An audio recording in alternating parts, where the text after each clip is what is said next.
jelata yang terlalu lama menderita.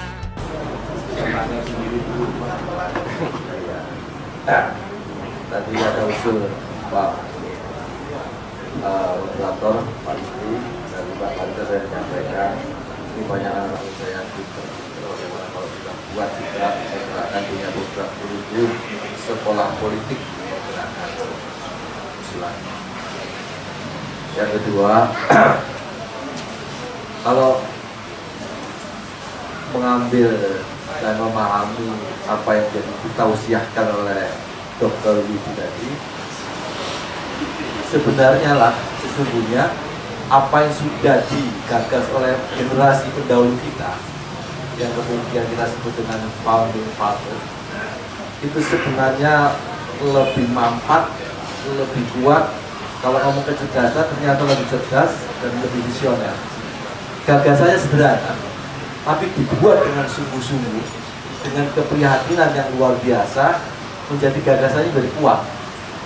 Perdebatan di PPKI, oleh perdebatan di PPOPKI sampai PPKI, sampai kemudian Sari dapat kesempatan untuk memimpin kabinet Soekarno-Hatta, kemudian dengan mudahnya memberikan kekuasaan pemerintahan kepada Sarir dengan bentuk komite nasional, kemudian bentuk badan pekerja KNIP dan sebagainya. Itu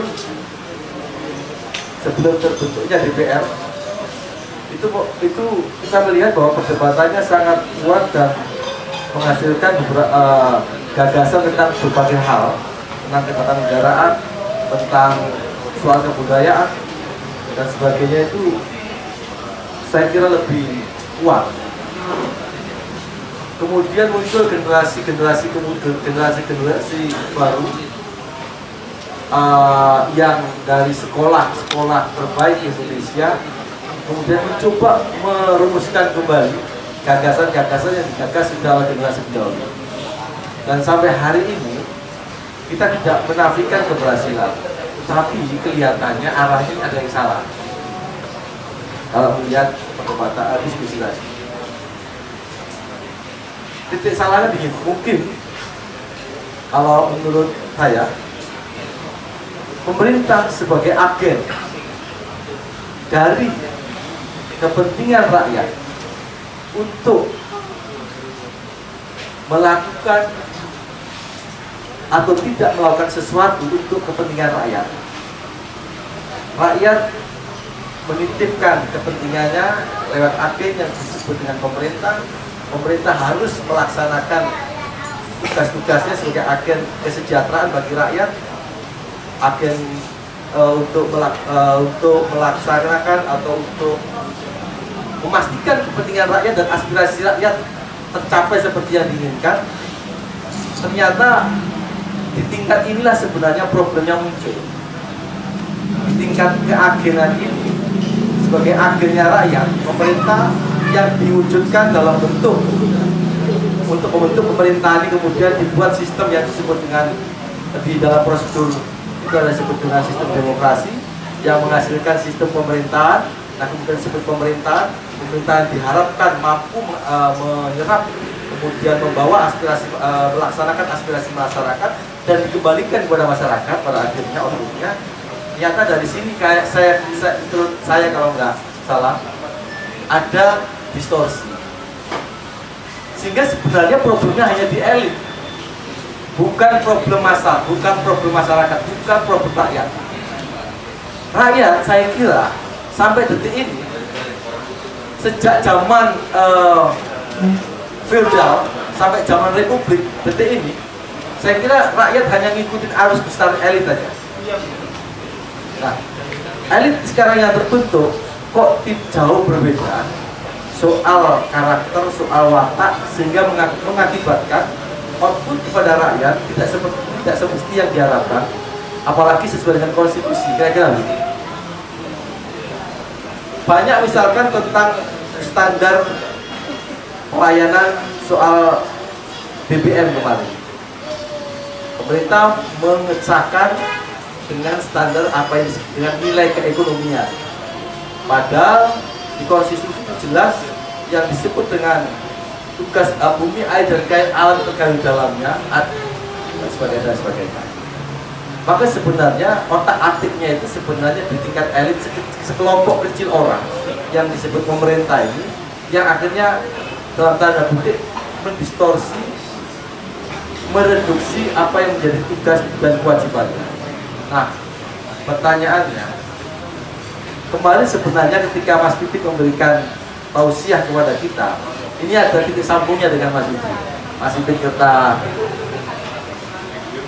nah, saya kira soal tugas pemerintahan ini, saya kira harus ada koreksi keras bagaimana sih pemerintahan yang efektif untuk melayani kepentingan masyarakat, untuk dalam rangka menjalankan konstitusi. Dan saya kira wakil-wakil rakyat kita, saya lihat banyak ada, kalau tidak dikatakan bodoh, ya agak kurang standar, sehingga rata-rata keputusannya itu membingungkan. Padahal pembuatan undang-undang itu tidak boleh oleh sembarangan. Hari ini kita diperlihatkan fenomena yang unik. Output undang-undang yang secara kuantitas sedikit, kualitasnya juga tidak menyenangkan. Apalagi dalam pelaksanaan. Kira-kira sementara itu Mas Yudi, mohon pencerahannya. Kalau tidak stop bisa jadi tausiah berikutnya. Silakan Mas Yudi. Iya, pertama dari Mas Sudoro ya, liberal setengah hati Indonesia yang sangat berbahaya ini. Ada seorang nabi di pasar bebas namanya Milton Friedman. Dia pernah bilang begini, dia bilang dulu, saya punya satu kata saja sebagai resep bagi negara-negara yang tadinya otoritarian menuju masyarakat demokratis. Satu resep, liberalisasi, liberalisasi, liberalisasi. Itu saja kuncinya. Tapi dia bilang, saya salah. Ternyata yang jauh lebih penting daripada sekedar liberalisasi ini adalah, dia bilang, kekuatan rule of law. Kenapa sebabnya dia bilang? Karena liberalisasi di dalam masyarakat di mana hukum itu justru centang berenang, tidak ada otoritas hukum, justru itu sangat berbahaya.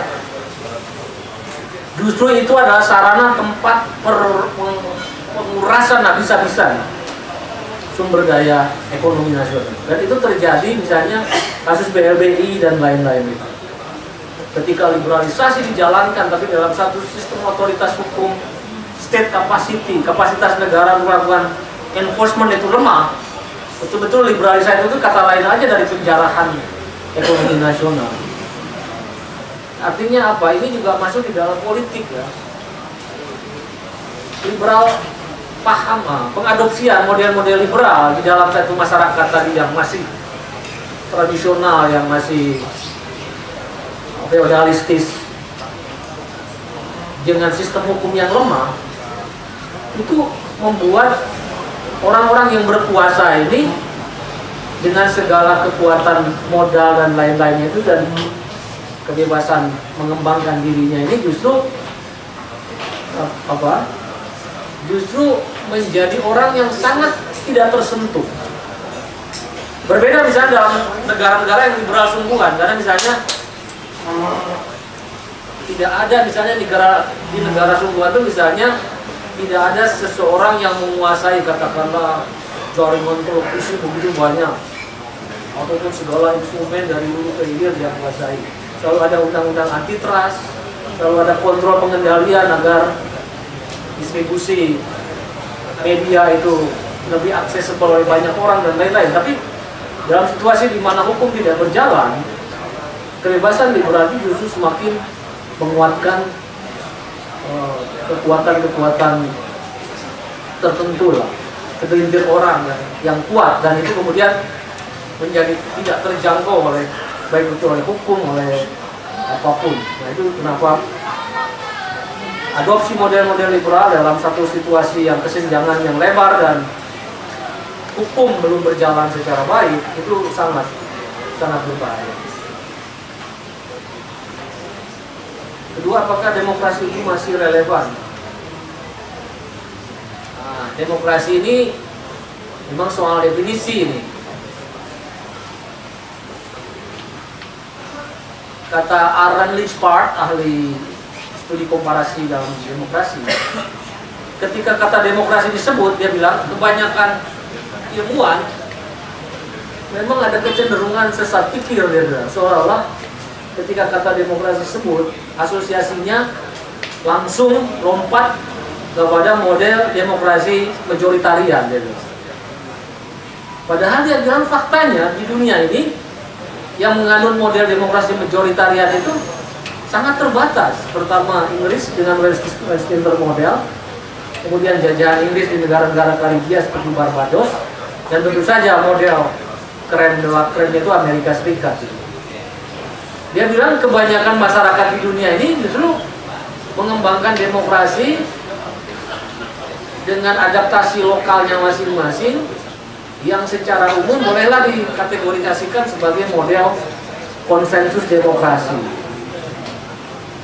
Dan ternyata masyarakat demokratis yang dari segala ukuran, baik itu dari misalnya dari indikator Gross National Happiness, dari Human Development Index dan lain-lain, justru terjadi dalam model-model demokrasi konsensus, misalnya negara-negara Skandinavia, di mana demokrasi yang dikembangkan tidak menganut kepada paham-paham majoritarian, tapi atas dasar konsensus yang kita sebut sebagai model permusyawaratan. Dan sekarang meskipun namanya demokrasi, di dunia ini paling tidak ada 13 model demokrasi, ya. Tetapi dalam dua belahnya dan majoritarian dan konsensus demokrasi. Jadi singkat kata sebenarnya memahami demokrasi itu tidak monolitik, tidak model tunggal seperti yang dikembangkan Amerika. Dan para pendiri bangsa kita dengan segala wawasannya yang luas dan pemahaman yang dalam atas realitas Indonesia, mereka memang tidak menyebut demokrasi, tapi menyebutnya kerakyatan. Tetapi jelas di dalam, kalau baca tulisan-tulisan Hatta atau Bung Karno, Sahir dan lain-lain, kerakyatan ini selalu ada asosiasinya dengan paham-paham demokrasi. Tapi sejak awal mereka mengatakan bahwa di dalam mendesain demokrasi ini mereka tidak ingin mengikuti baik itu model parlementer seperti di Inggris, juga tidak ingin mengikuti model di Amerika. Tetapi seperti kata Sukiman dari Masumi, kami ingin menyusun demokrasi dengan sistem sendiri. Model demokrasi dengan sistem sendiri ini persis ingin mencegah dua hal itu.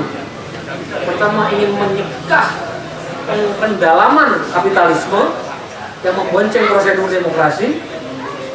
Kedua, ingin mencegah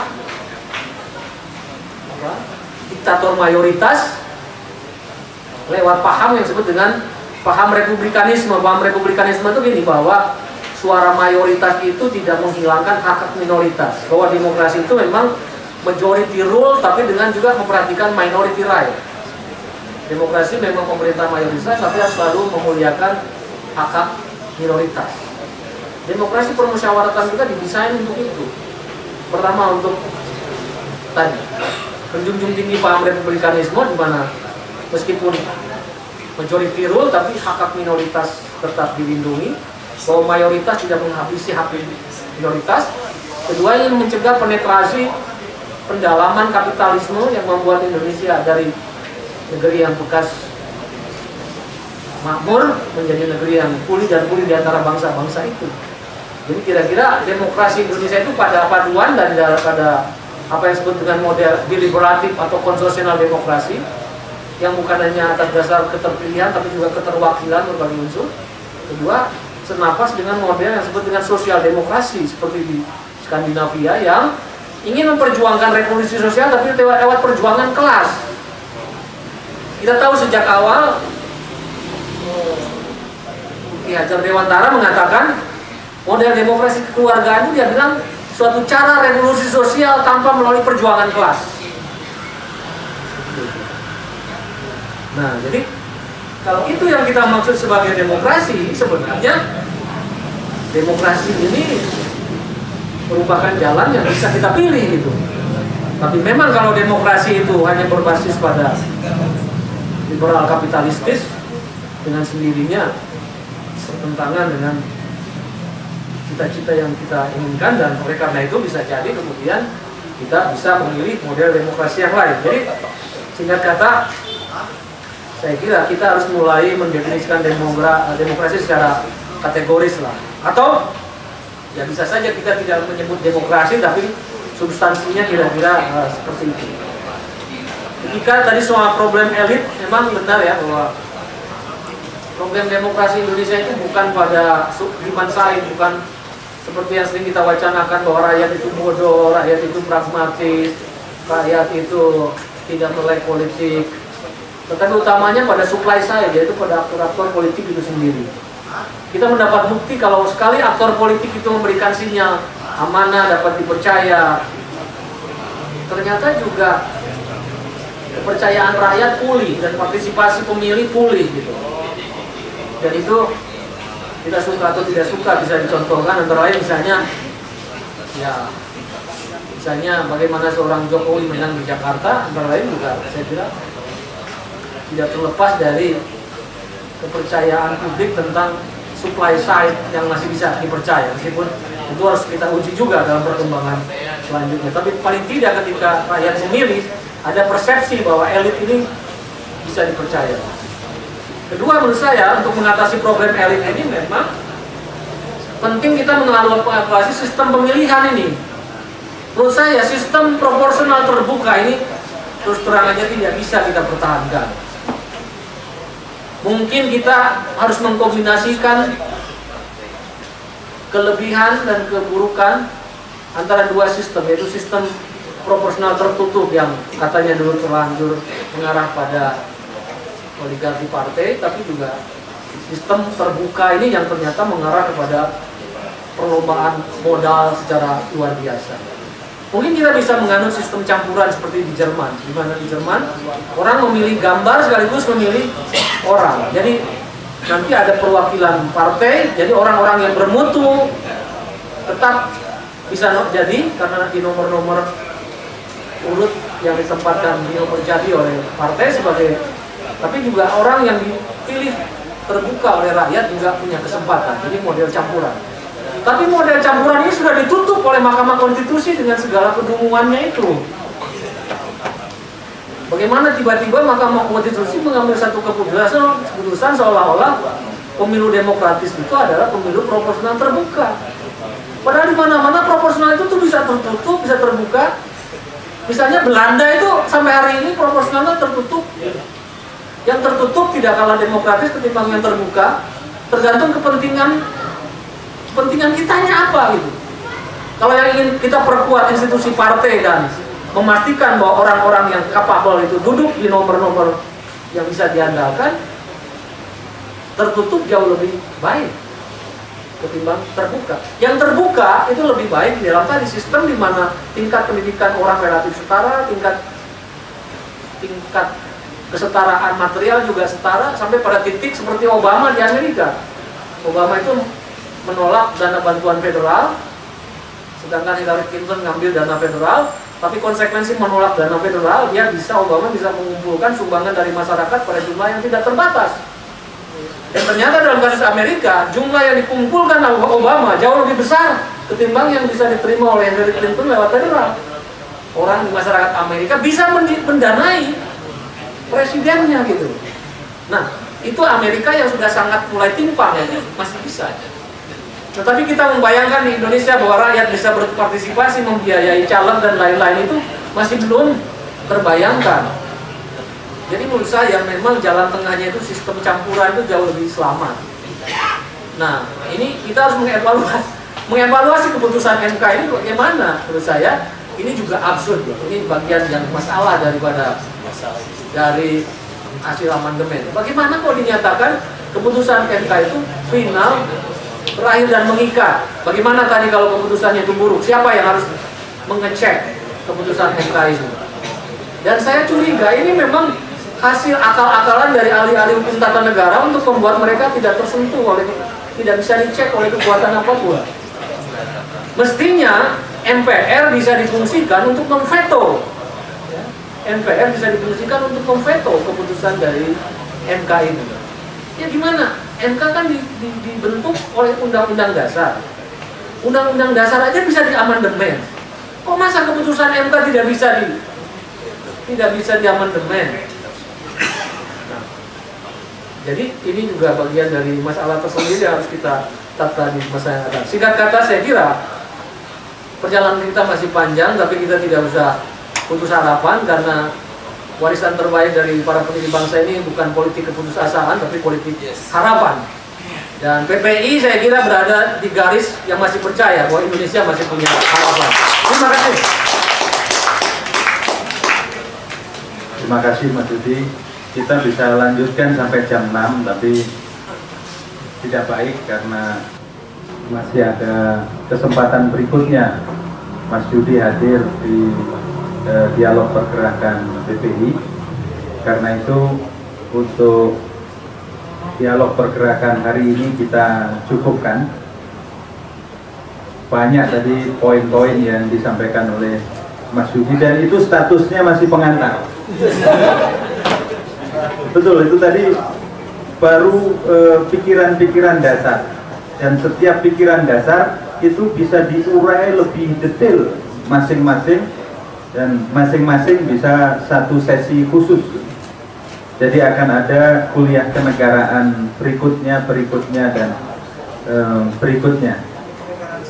Yang pasti adalah bahwa demokrasi kita ini demokrasi yang masih muda.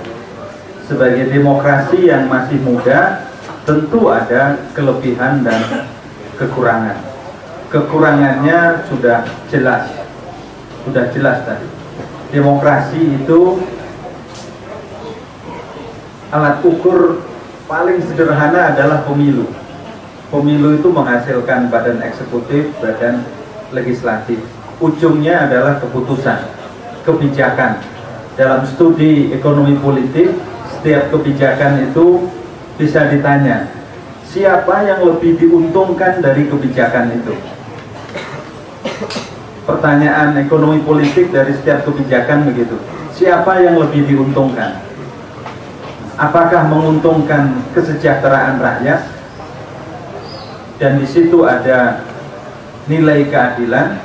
Apakah menguntungkan kalangan tertentu? Apakah kebijakan itu hasilnya, bukan hanya prosesnya, hasilnya itu oligarkis atau demokratis? Kalau demokratis ya tentu faedahnya untuk sebanyak mungkin rakyat. Tapi kalau yang menikmati masih kalangan terbatas, ya prosesnya oligarkis, hasilnya pun ya oligarkis. Itu tantangan demokrasi kita.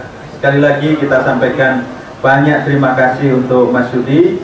Kita beri hormat dengan aplaus untuk Mas Yudi. Ya. Udah tutup. Kenapa? Nanti. Oh, tausiah boleh. Terakhir. Ya. Tausiah terakhir boleh Bang. Silakan Bang. Bang Hatta. Silakan. Bapak Haji Ahmad Ali Bang. Ya.